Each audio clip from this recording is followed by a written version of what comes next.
Hello everyone, I'm Shane Caballero and ngayon po may kasama na naman ako na napaka-inspiring itong tao na to kasi nakilala lang din natin online and ngayon kasama na natin dito and kumikita ng maganda and pakinggan natin yung kwento niya kasi malay mo, isa ka rin sa mga tao na ma-inspire sa istorya niya. So, ikaw na pakilala ko siya.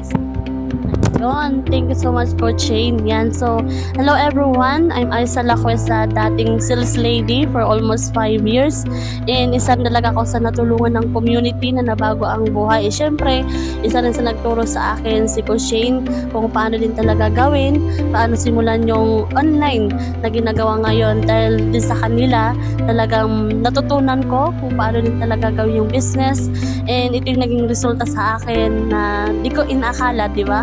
Kasi dating empleyado na akalain mo sumasahod sa pagiging sales lady ng 5,000 per month. Dahil dito sa negosyo natin, malaki na rin yung kinita ko dito. Kumita ko ng 50,000, 100,000. So, dahil sa negosyo natin, it's not about the money lang din naman kasi nagpag-travel na din ako. So, nag-travel ako Baguio, La Union, and nakaranas din ako ng gala. Diba? First time ko yan na makapagsuot ng dress sa maganda and nagyati na rin ako dito sa community natin. And syempre, marami pang iba. Di ko na isa-isahin kasi kung isa-isahin ko pa matatagalan tayo. Diba?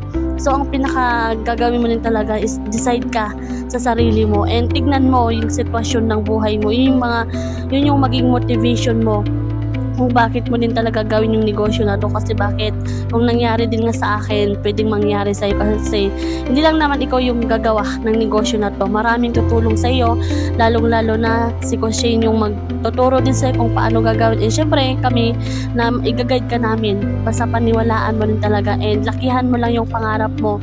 Kahit anong background pa yan, OFW ka, empleyado ka, as long as willing ka na baguhin yung sitwasyon ng buhay mo, gawin mo to.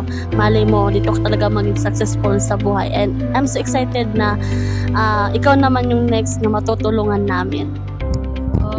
Thank you, Coach Aisa. Grabe, napaka-inspiring yung mga sinabi ni Coach Aisa. Kaya sa lahat ng makakapanood, OFW ka man, katulad ka man yan, na empleyado, or katulad namin na Gen Z, kailangan mo itong masubukan kasi kung nabago yung takbo ng buhay namin at magde-decide ka, ikaw na rin po ang next. Thank you.